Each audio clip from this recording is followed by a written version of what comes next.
Back in 1998, when I was in 5th grade, we had a couple of computers in the back of the classroom, and if we finished our work, we could go play there. There were a few games installed like Carmen Sandiego and Oregon Trail, of course, but the one I was always dying to play was Dino Park Tycoon. This is one of the earliest management games I remember playing, and I just loved it so much. Of course, it helped that I was always obsessed with dinosaurs, but I genuinely enjoyed the concept of managing a park as well. When we got our first home computer later that year, I was always on the lookout for games when we went to stores, but I never saw Dino Park Tycoon in stores back then. Only later would I learn that the game actually came out in 1993, so by late 1998 it was getting a little bit old, making it harder to find in stores. But between late 1998 and 1999, I got my first few PC games. I found one game in the stores that I was particularly excited about. It shared the Tycoon suffix with Dino Park Tycoon, although there's no relation whatsoever. And it also promised park management. And I am talking, of course, about the now legendary RollerCoaster Tycoon. And at this point, you're probably relieved because you clicked on this thinking it was a RollerCoaster Tycoon video, and I was just going on and on about Dino Park Tycoon. But I really wanted to highlight how important Dino Park Tycoon was for my enjoyment of RollerCoaster Tycoon, and even for the purchasing of RollerCoaster Tycoon. Though truthfully, I probably would have ended up getting it anyway because it just looked really awesome, but it did make a difference, I think. It's funny because I suspect the original theme park was much closer in comparison to RCT, at least for anyone who played theme park, but I never got to play it, so for me the closest thing was Dino Park Tycoon. But yeah, RollerCoaster Tycoon, or RCT, released in 1999, and it was one of the first PC games that I ever owned. I was pretty young, and I don't remember all of the details, but I remember being pretty instantly hooked on the game. I'm going to cheat a little bit in this video because most of the footage will actually be from OpenRCT 2, which is an open source reimplementation of RollerCoaster Tycoon 2. And it's completely free as long as you own RCT 2 already, which is, in my opinion, the absolute best way to play both RCT 1 and 2 nowadays, and is super easy to install. More on that later. So I decided it would be a good idea to talk about both RCT 1 and 2 in this video, but really that just means double the fun. So let's jump right in and get started.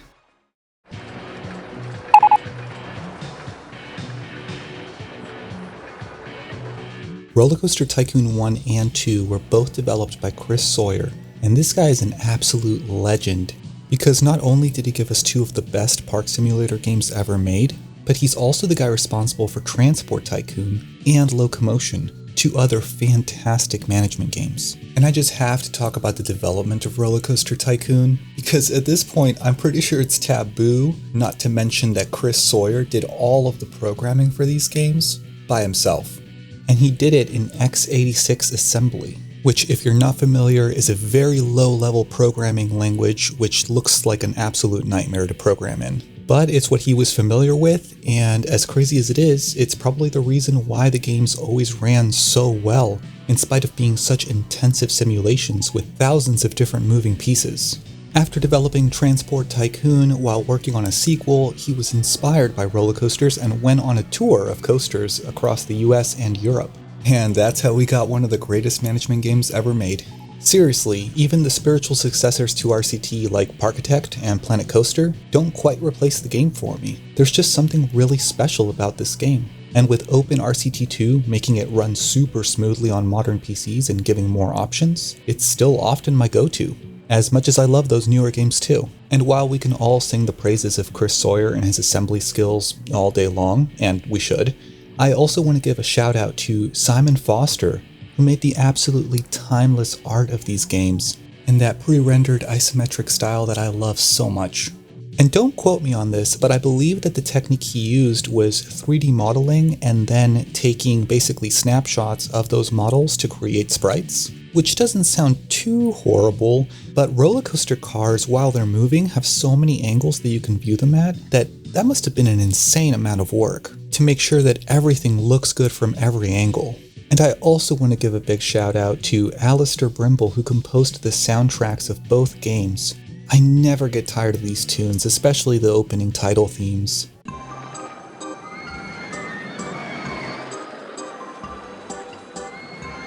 That is just fantastic stuff. So with the legendary development of the game mentioned, I think it's time we get in there and start our journey through this masterpiece.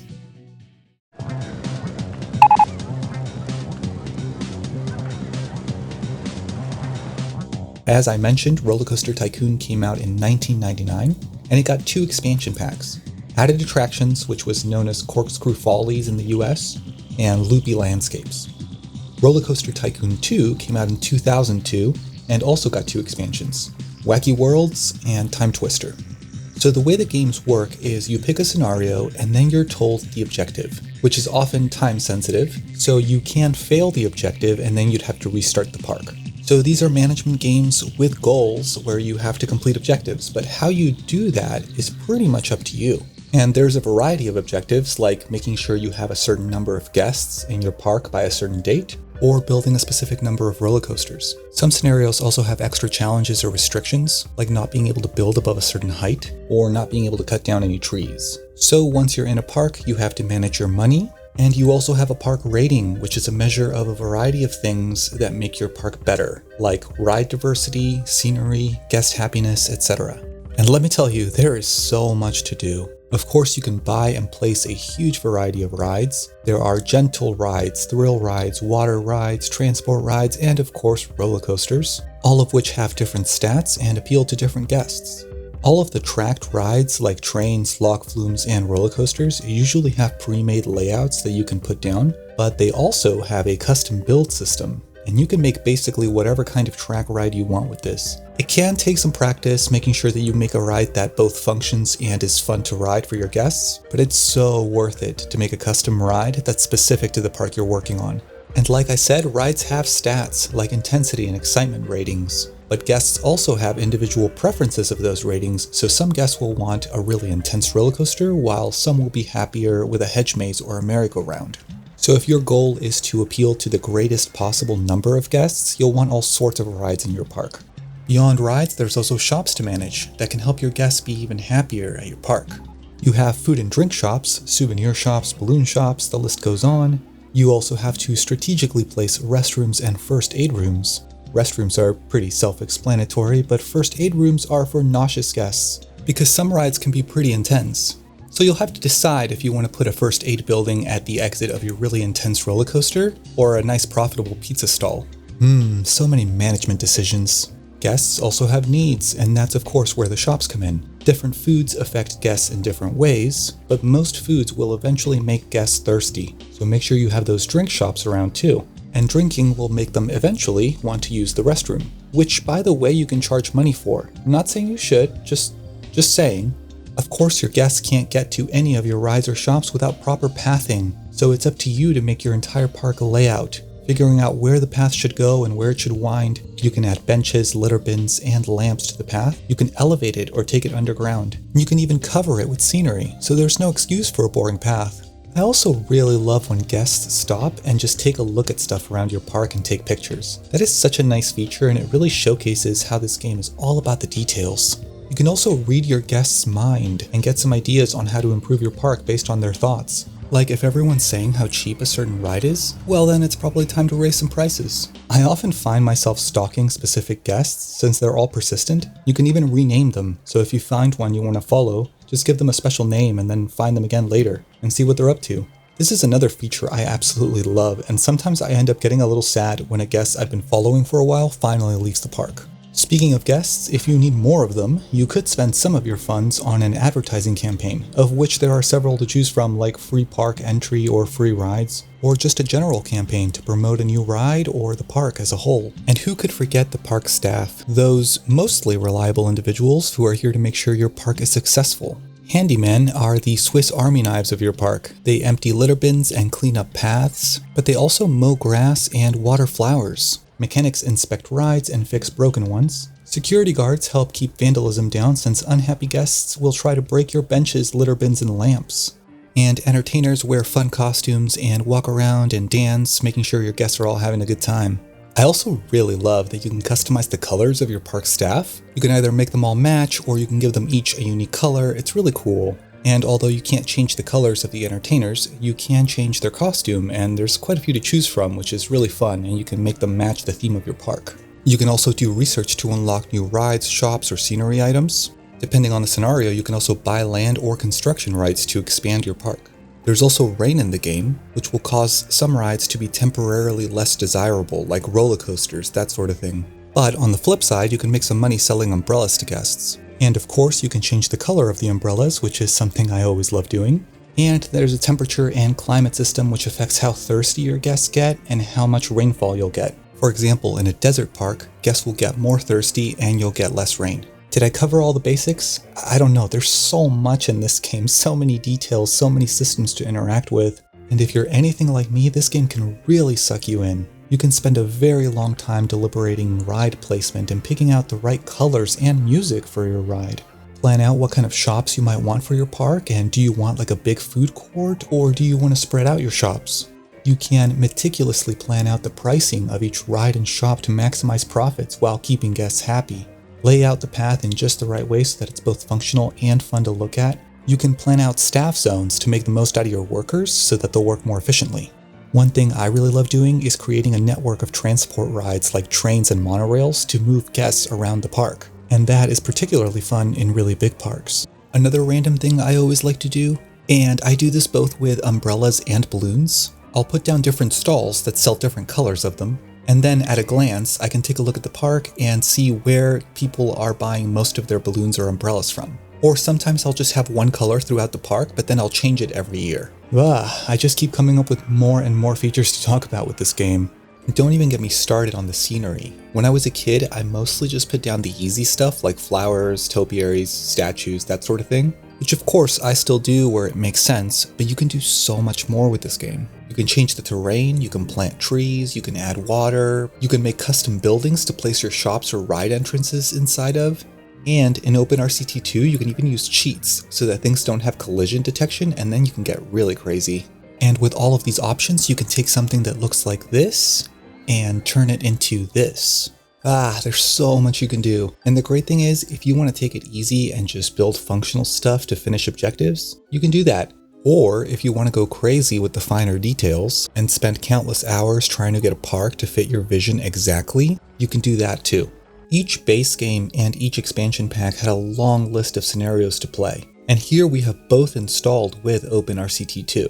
Also, there are real parks and other parks for a total of 146 scenarios, and I still haven't finished them all. In the past, I actually have completed all of the RCT 1 base game scenarios, as well as a few others from expansions and RCT 2.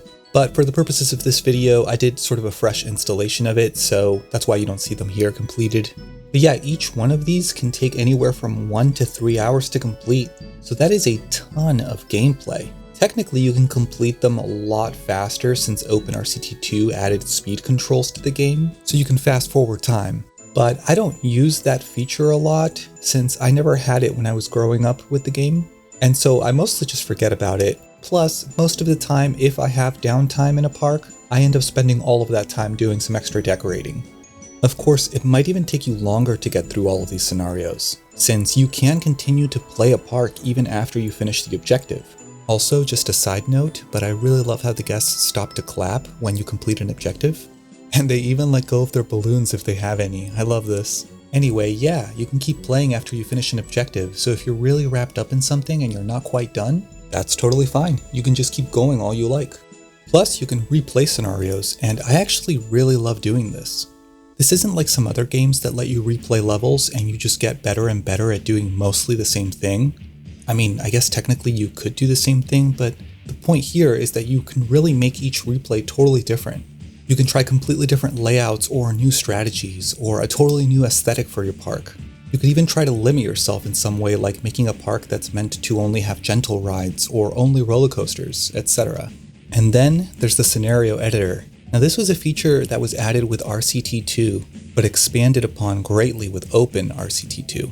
As you can no doubt guess, with this you can make your own scenarios. You can pick what objects are available, like rides, scenery, and other stuff. You can set up what the map will look like. You can make it completely flat, you can use a height map, or you can even generate terrain based on a bunch of different rules and stuff. Or you can load up an existing park, make changes, and save it as a new scenario. You can even make all of these changes in-game while you're playing, and then save that as a new scenario, without even having to enter the scenario editor. Now personally, I'm a big fan of this. At first, I thought this would be too boring or complicated, but making your own scenarios is actually super fun. It's sort of like playing sandbox mode, but temporarily. And then when you're done with the sandbox part, you can actually go in and play your park, and it might be challenging based on the objectives you picked. If you ever wanted to play Forest Frontiers, which is the very first park from the first game, but with scenery and rides from RCT2, such as Time Twister's prehistoric scenery to make a dino park, and change the objective to be more challenging, well, you can do that. You can even add in John Williams' Jurassic Park music to really complete the experience.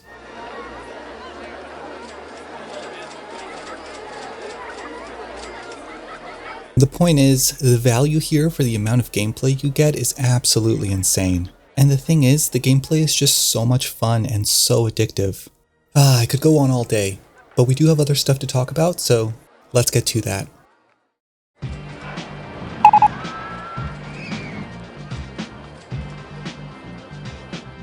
So at this point, I'm sure you're very excited to play this game, and the good news is, it's super easy. There are a few different options for you actually, so let's go over them. I have RCT 1 and 2 from GOG.com and actually have no trouble running the games on my Windows 11 PC. Both of the same versions are also available on Steam. There's also RCT Classic, which is basically a mobile port of RCT 2 with the RCT 1 parks that then they ported back to PC. I actually played this on a tablet a few years ago and it's pretty awesome. Works really well. But if you're on a PC, I would honestly not recommend it over the original releases. The UI is a bit less appealing to me personally, and there's more options in OpenRCT 2. But if you want to play it on mobile, this seems like the obvious choice. And then there's the big one, there's OpenRCT 2, which in my opinion is the best way to experience these games today by a wide margin. And if you're intimidated by getting OpenRCT 2 installed, don't be. It's so incredibly easy. If you know the very basics of navigating a file explorer on Windows, it'll take you like 5 minutes. Now for OpenRCT 2 to work, you do need to have the original RCT 2 installed. You can use the Steam or the GOG versions, either one works well. You download OpenRCT 2 from their site, link in the description, and you point it to your installation of RCT 2. If you also have RCT 1 installed, you can point it to that as well, and then you can play the scenarios from that game too. So yeah, it's really easy to get up and running, and it has so many quality of life features. With OpenRCT 2, you can fast forward time as I mentioned, but it also has options for resolution and scaling. It lets you run the game in borderless window, which is always nice. It has more options for cheats and so much more. It also adds some new features that are super welcome, like having an optional day-night cycle with working lights, as well as multiplayer and a bunch of other features. It even addresses some shortcomings that RCT 1 and 2 had. For example, RCT 1 had an option where you could change the railing individually from the path, but for whatever reason RCT 2 got rid of that. Well, OpenRCT 2 lets you do it just like RCT 1 again, which is great. On the flip side, RCT 1 never really had any kind of sandbox mode, so if you wanted to build without any restrictions or money, or make a custom map, you were out of luck. But RCT 2 had a scenario editor where you could make a sandbox park. OpenRCT 2 lets you create your own maps and set objectives yourself, including the have fun objective, which basically means no objective. You can also turn off money and build to your heart's content in any park if you feel like it. And this is a really neat feature, because not everybody's going to want to make their own map just to play a sandbox mode. You may just want to play your favorite park and turn off objectives and money restrictions. I also really love that you can just take any existing park and turn it into a custom scenario. Also, speaking of scenarios, in the first game you had to beat each scenario in order to unlock the next one, and in RCT2 everything was open from the start. Well, in OpenRCT2 there's a setting where you can unlock scenarios as you complete them like the first game, or you can just set them to all be open from the start like in the second game. And then there's the community content, and holy moly, there is a lot of content for this game. There's add-ons and tools for the game, and I particularly like the scenery manager. This thing lets you save and load scenery groups so you can more easily recreate set pieces throughout your park. This is super handy if you don't want to build complicated scenery piece by piece every time. So there's add-ons like that add functionality, but there's also custom content like scenarios and scenery to download. If you want some custom scenarios to download, you can check out RCTgo, and then there's newDesigns. newDesigns? I have no idea how to say this. People upload parks that they make and custom scenery and stuff, and it is just crazy the stuff on here. I mean, look at this. I have no idea how this is made, but wow, absolutely insane. By the way, the links to both of those sites will be in the description. So basically, there is no shortage of anything in this game. Now, if you want to install OpenRCT2, in addition to the manual installation, which again is really easy, you can also install a launcher called the Open Launcher, which will keep your installation of OpenRCT2 up to date with the latest release. This is what I use because I'm lazy. Honestly, with OpenRCT2, this is the best time there's ever been to play RollerCoaster Tycoon, and I couldn't recommend it enough.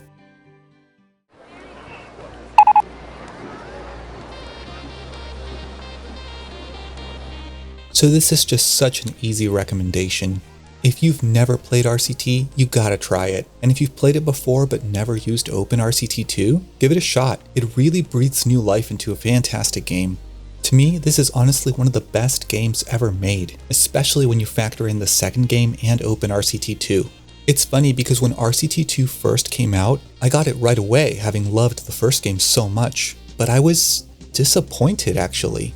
It looked virtually identical to the first game and functioned really similarly too, at least at first glance. At the time, I only really noticed the limitations. I couldn't change the railing on path anymore, and if I set prices for park entry, I couldn't set prices for rides, which the first game let me do. I also always found RCT2 to be harder, and that was kind of tough because I remember just not being able to really win any scenarios as a kid. I think at the time, I was expecting something really different than what RCT2 ended up being. I think what I really expected back then from a sequel to the first game was more along the lines of what we got from RCT3. Something with new graphics, maybe 3D, and new systems. I wasn't as interested in playing a refined formula of what I had already played. And I actually went back and kept playing RCT1 for the most part. It took me a long time, but now I really started to appreciate RCT2. And OpenRCT2 is a big part of that actually, since not only can I now play all of the different parks and actually beat some of them since I'm a little bit older and wiser, but also it addresses basically all of my complaints about RCT2. Of course, it also helps that over the years I've just grown really fond of those isometric pre-rendered graphics. And yeah, there's actually a lot of other really good options out there for park games. There's of course RCT3, there's Planet Coaster and its sequel now, and there's Parkitect as well. And all of those are fantastic games, and I enjoy playing all of them honestly. But as much as I enjoy those newer games, none of them have ever made these original games feel irrelevant to me. To me, these games are timeless classics. I would put these games up there with games like the original Super Mario Bros. Or Tetris, in a category of games that are super influential, yes, but also still really fun to pick up and play today, regardless of whether or not you grew up with them. And if you made it to this point in the video, you have my extra special thanks. I really hope you enjoyed it. I had a really fun time making this one. If you did enjoy it, make sure you hit the like button. That's the only way you can communicate with me that you liked the video. And if you want to see more videos like this, make sure you hit the subscribe button. That's the only way I can communicate with you that I've got a new video out. Now we're just going to relax here and take in all of these pre-rendered isometric vibes from RollerCoaster Tycoon. Thanks for watching.